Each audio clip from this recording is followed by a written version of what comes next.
अस्सलाम वालेकुम नाज़रीन, मैं हूँ फातिमा मेहर। चलते हैं आज की अहम खबरों की तरफ। खबर शामिल करते हैं शहदादपुर से। सैयद उस्मान अली की रिपोर्ट के मुताबिक अंजुमन दायरतुल इस्लाम वेलफेयर एसोसिएशन सिंध रजिस्टर्ड का शशमाही इजलास general secretary Syed Mohsin Ali advocate high court की मेज़बानी में मुनाकिद हुआ।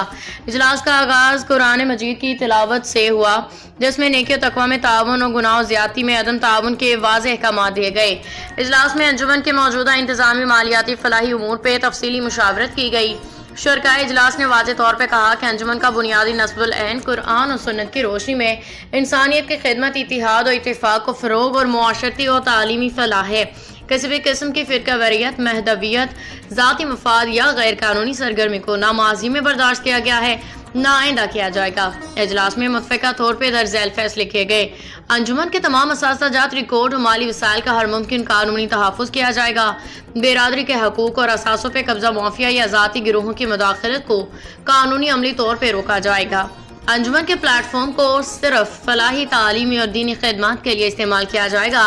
तमाम फैसले अंजुमन के आइन, मुल्की कवानीन और शरीयत मुताहिरा के मुताबिक किए जाएंगे।